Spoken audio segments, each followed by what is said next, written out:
Shalom Bapak Ibu Saudara dikasihi Tuhan, selamat siang. Kiranya Tuhan memberkati Bapak Ibu seluruh para pendengar dimanapun berada. Sebelum kita mendengarkan kebenaran firman Tuhan, kita berdoa. Bapa di dalam sorga, siang hari ini kami mengucap syukur kasih setia Tuhan, pertolongan dan perlindungan Tuhan yang memberkati kami. Urapilah pendengaran kami Tuhan, supaya kami dapat menerima kebenaran firman. Urapilah hamba-Mu yang menyampaikan firman, sehingga isi hati-Mu bisa kami dengar pada saat hari ini. Di dalam nama Tuhan Yesus kami berdoa dan mengucap syukur. Haleluya. Amin. Amin. Bapak Ibu Saudara dikasihi Tuhan, bacaan firman Tuhan tertulis dalam Yohanes 14 ayat 6. Kata Yesus kepadanya, "Akulah jalan kebenaran dan hidup. Tidak ada seorang pun yang datang kepada Bapa kalau tidak melalui aku." Kebenaran. Yang pertama, kebenaran. Bisakah kita hidup dalam kebenaran? Mungkinkah itu? Sulit nampaknya di tengah-tengah dunia yang penuh tipu daya. Bukankah hampir semua, setiap pikiran, setiap saat pikiran, perkataan dan perbuatan kita cenderung tidak benar, saudara? Lalu jika kita berkata bahwa kita telah hidup benar, benar itu menurut siapa? Apakah kebenaran itu? Ini adalah pertanyaan terbesar umat manusia. Saudara, untuk dapat memahaminya, kita akan melihat akar kata dari dua bahasa penting dalam Alkitab, yakni bahasa Ibrani dan bahasa Yunani. Kata kebenaran dalam bahasa Ibrani gunakan kata emet. Yang menarik, kata emet berasal dari kata kerja Ibrani aman, yang artinya mendukung atau memantapkan. Digambarkan seperti lengan seorang ayah yang kuat sedang menggendong bayinya, saudara. Jadi kebenaran tidak akan pernah bisa muncul dari diri kita dengan sendirinya, melainkan kebenaran, kemampuan melakukan kebenaran itu berasal dari Bapa Surgawi yang menolong dan mendukung kita. Saudara, bagaimana orang Yahudi memikirkan tentang kebenaran? Dalam benak orang Yahudi, bicara kebenaran adalah bicara perubahan bagi pembentukan sifat, karakter, dan pemulihan atas dunia ini.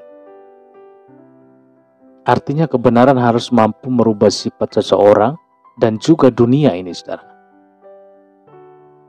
Kebenaran tidak boleh tinggal di atas mimbar atau dalam lembar pujian. Kebenaran harus diwujudkan, dibuktikan dalam kehidupan kita, saudara. Banyak orang bicara kebenaran tetapi beda dengan kelakuannya. Dalam bahasa Yunani, kebenaran dipakai kata eletheia. Artinya kebenaran adalah kondisi batin yang bebas dari kepura-puraan. Saudara, hiduplah dalam kebenaran yang berasal dari surga, bukan dari diri sendiri. Orang hidup dalam kebenaran tidak akan berpura-pura atau munafik. Orang yang hidup dalam kebenaran tidak akan berpura-pura atau munafik. Saudara, yang kedua, kita baca dalam Matius 5 ayat 6. "Berbahagialah orang yang lapar dan haus akan kebenaran, karena mereka akan dipuaskan." Matius 5 ayat 6. Kebenaran. Yang kedua, kebenaran harus dicari, saudara. Kebenaran tidak akan datang dengan sendirinya. Kebenaran juga tidak bisa dibeli di toko manapun. Kebenaran tidak ada dalam diri manusia, sesaleh apapun dia. Kebenaran harus dicari. Ini merupakan kerinduan terdalam Tuhan ingin letakkan dalam hati manusia. Kebenaran sejati bisa ditemukan. Saudara, sebelum kita mendapatkan, kita tidak boleh berhenti mencari dan mencari. Para ahli filsafat dengan serius berburu kebenaran sehingga ditemukan definisi uraian tentang kebenaran. Ayat renungan kita ini, saudara, menyatakan bahwa orang yang lapar dan haus akan kebenaran disebut orang yang berbahagia dan akan diberkati. Jika kita ingin menemukan kebahagiaan dalam hidup ini, kita harus terus mencari kebenaran. Jika Anda ingin diberkati, Anda harus menemukan dan hidup dalam kebenaran. Alkitab memberitahu rahasia bahwa sumber kebenaran adalah firman Tuhan. Haleluya. Yesus berkata bahwa dialah satu-satunya kebenaran. Itu berarti bahwa pencarian akan kebenaran baru berakhir jika kita mengenal Tuhan Yesus. Puji Tuhan. Di dalam Yesus saja kita akan menemukan kebenaran. Apakah saudara, apakah ada kebenaran yang lain di dunia ini? Saudara, apakah ada kebenaran yang lain di dunia ini? Kebenaran tidak bisa kita dapatkan dari buku-buku yang ditulis para pujangga dan ahli filsafat. Kebenaran bukan datang dari nasihat orang bijak. Memang banyak kutipan kata-kata yang bijak dari orang-orang ternama dan sukses, bahkan sebuah stasiun TV swasta menayangkan nasihat-nasihat bijak dari seseorang konglomerat. Saudara, kebenaran seperti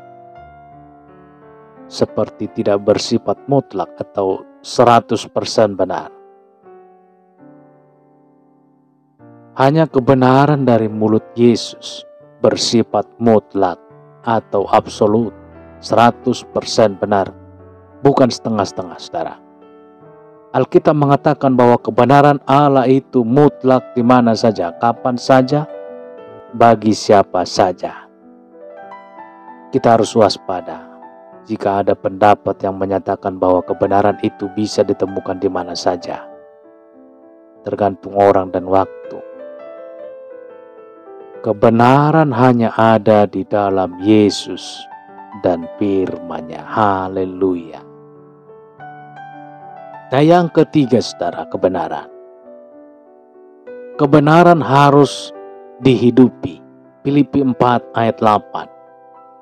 Jadi akhirnya saudara-saudara, semua yang benar, semua yang mulia, semua yang adil, semua yang suci, semua yang manis, semua yang sedap didengar, semua yang disebut kebajikan dan patut dipuji, pikirkanlah semuanya itu. Haleluya. Kebenaran harus dihidupi. Yang ketiga, saudara, setelah kita mengenal kebenaran mutlak, yakni firman Tuhan dan pribadi Yesus Kristus, maka kini tibalah saatnya kita harus menghidupinya. Kebenaran hanya tinggal kebenaran jika kita tinggal di gedung gereja. Kebenaran hanya tinggal kebenaran jika kita tinggalkan di gedung gereja, saudara. Kebenaran tidak punya arti apa-apa jika hanya sebatas ada di lembar pujian.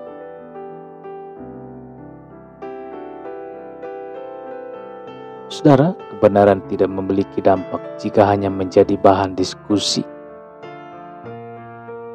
Kebenaran harus mengisi, mewarnai hidup kita dimanapun kita berada. Haleluya.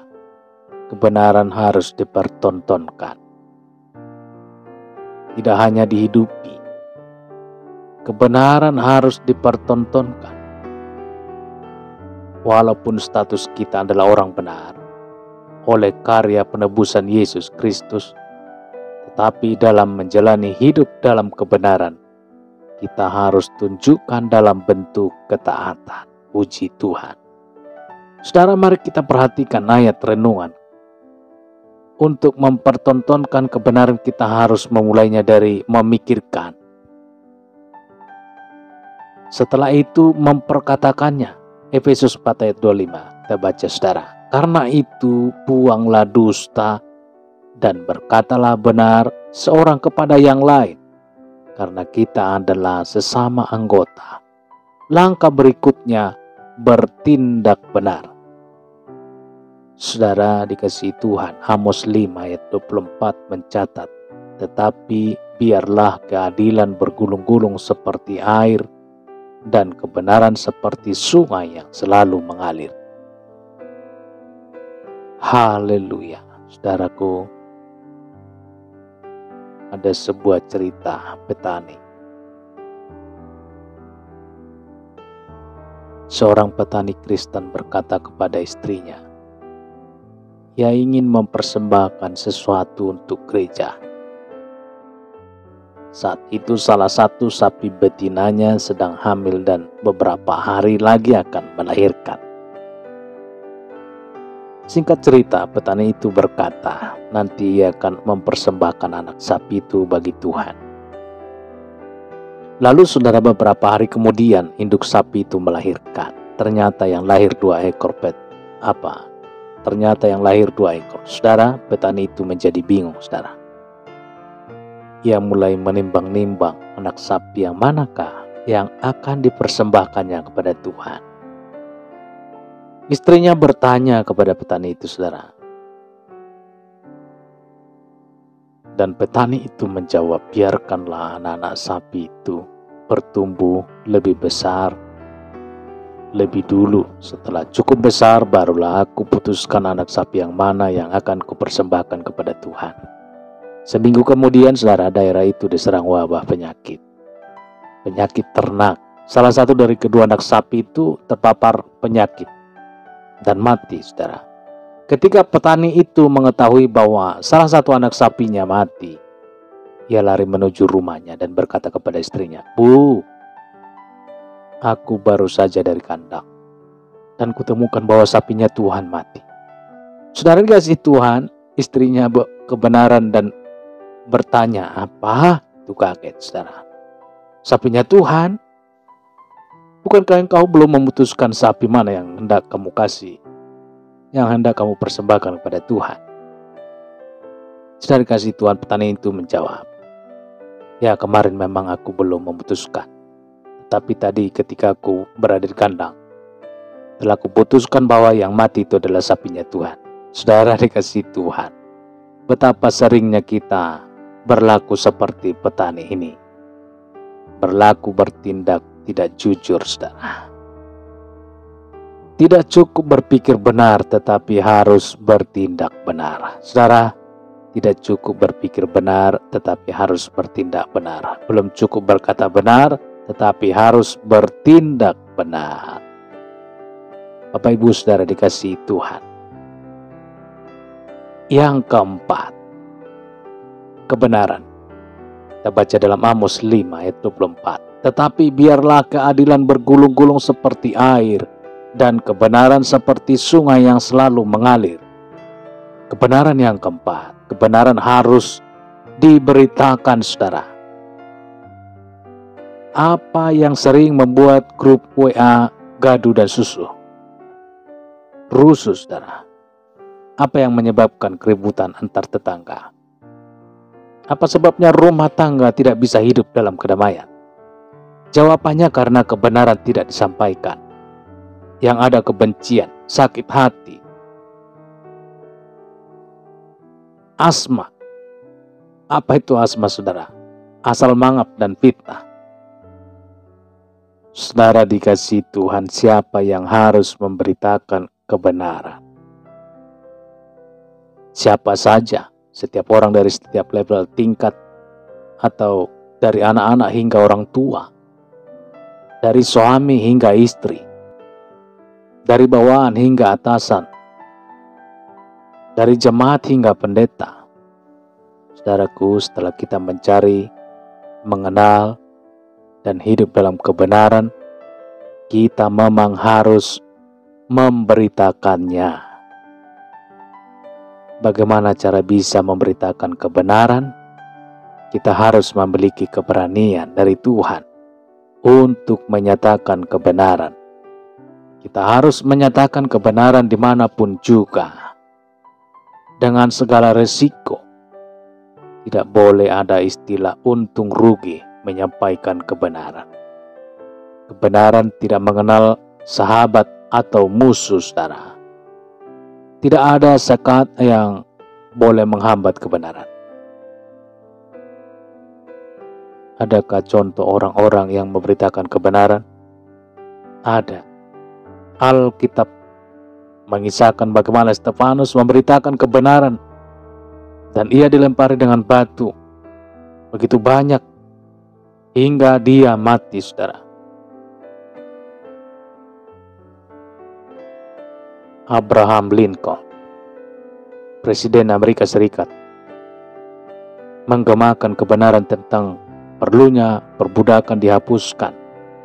Ia ditembak mati, saudara, tetapi perjuangannya berbuah manis. Perbudakan akhirnya benar-benar dihapus di Amerika Serikat. Martin Luther King menyuarakan kebenaran tentang kesetaraan ras atau warna kulit di Amerika. Ia pun mati dibunuh. Namun perjuangan dan pengorbanannya tidak percuma. Saudara, Presiden Barack Obama yang berkulit hitam bisa menjadi Presiden Amerika Serikat, negara superpower. Di tanah air, aktivis kemanusiaan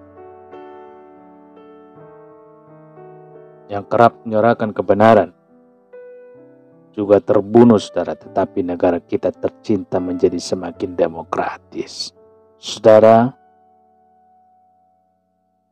apa yang harus kita lakukan?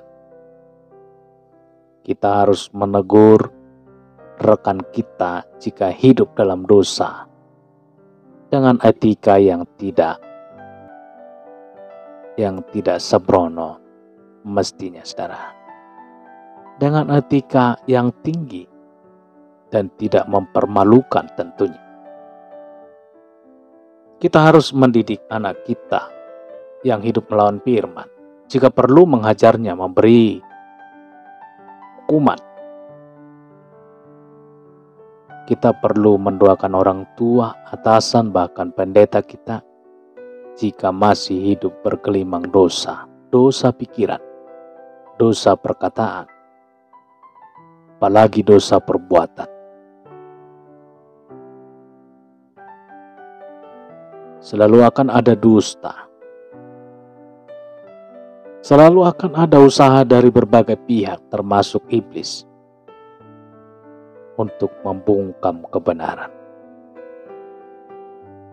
Jangan diam 1000 bahasa. Jika kita acuh tak acuh, saudara, dengan kebenaran, maka banyak orang tidak akan tiba pada kebenaran itu. Saudaraku, ayo mulai sekarang terus hidup sebagai angkatan orang benar. Hidup sebagai angkatan orang benar. Roh Kudus akan memberikan keberanian dan kekuatan sehingga kita mau dan mampu memberitakan kebenaran. Puji Tuhan. Demikian perjumpaan kita pada saat hari ini. Tuhan Yesus memberkati. Kita berdoa. Bapa di dalam sorga, terima kasih Tuhan. Siang hari ini kami mengucap syukur. Kasih setia Tuhan, pertolongan, perlindungan Tuhan, hikmat yang daripada Tuhan, lewat kebenaran firman Tuhan yang kami dengarkan pada saat hari ini, menjadi kekuatan baru dalam kehidupan kami. Dalam nama Tuhan Yesus, berkatilah pemikiran hati, tubuh, dan jiwa kami, supaya firman-Mu Tuhan benar-benar menjadi rema di dalam hati dan pemikiran kami. Di dalam nama Tuhan Yesus kami berdoa dan mengucap syukur. Haleluya, haleluya. Amin, amin, amin. Bapak Ibu dikasih Tuhan, demikian perjumpaan kita pada saat hari ini. Tuhan Yesus memberkati dan sampai berjumpa kembali dalam kesempatan berikutnya. Renungan malam hadir nanti malam di channel ini. Sampai bertemu kembali. Haleluya. Amin.